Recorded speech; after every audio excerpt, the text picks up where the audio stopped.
So we look at reform, and I personally look at reform too, as a means to abolition. So I look at reform as a means to breaking down the thing to a point where we no longer need that thing. So that's my end goal. Reform is just a tool for me to get to my end goal. I look at policing as this big blue block. And if I start chipping away at the blue block, it becomes smaller and smaller and smaller. And so I don't need police.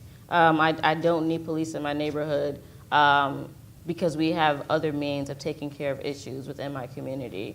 And that is that's most important to me.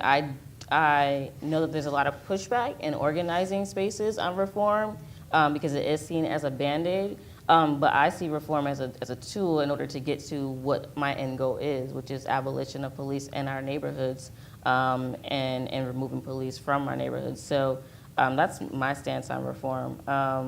And our general stance, which is why we push our divest, invest. Instead of a police officer responding to a mental health crisis, maybe there's somebody in the building who's much more comfortable with handling, somebody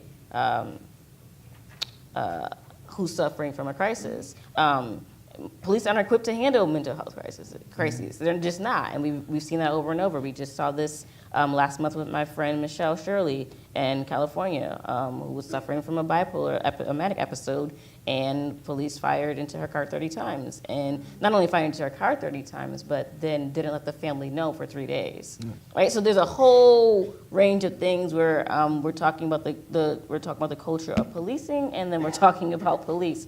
So in regards to reform, we need to make the sudden test because for me, it's about self-preservation, right? So if I can stop policing, if I can get accountability and I can stop police from being able to do whatever they want to do, and not be held accountable, if I can stop and get more accountability, that allows my folks to stay alive. And that's my first step, is getting my people to stay alive.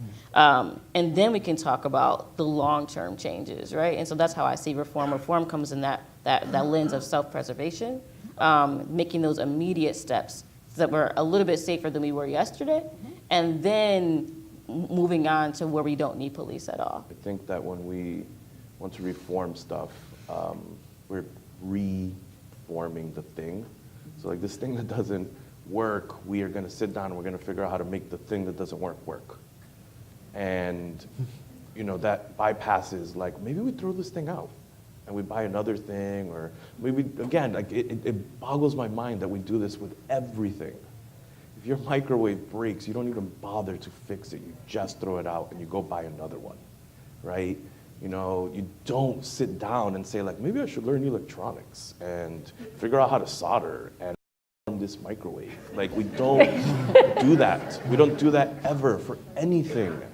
And yet with public institutions that have, again, human capital at stake, we're oh man, we really do need to learn how to solder because I can't possibly replace this microwave with something else.